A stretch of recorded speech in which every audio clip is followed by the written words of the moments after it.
Ahojte, tento cvik ste si vyžiadali, pretože mi píšete, že vás bolievajú chodidlá.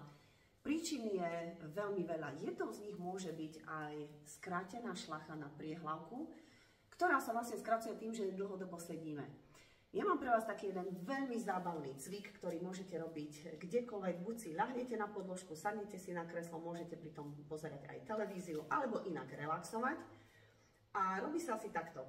Preložíme si jednu nohu cez druhú a budeme jedným chodidlom opisovať abecedu, ale naozaj sa snažte čo najväčšie písmená, čiže ideme A, teraz ideme B, aj opisujeme, už cítite, ako pracuje sval, C, D a tak ďalej a tak ďalej. Ináč, ja keď som prvýkrát cvičievala tento cvik, tak som došla len do polovice abecedy a už som cítila taký silný ťah, potom som sa dostala našťastie až do konca. S obidvoma samozrejme chodidlami si to urobte, napíšte mi, ako ste sa cítili.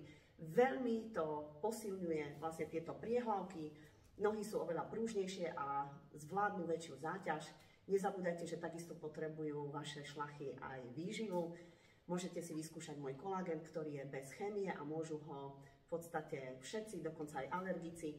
A nenájdete tam vlastne žiaden umelý prídavok.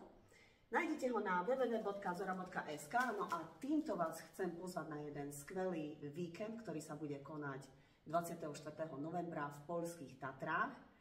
Je to jeden z najkrajších a najväčších wellness hotelov v strednej Európe a naozaj si tam užijete nielen relax, zábavu, ale skvelé jedlo.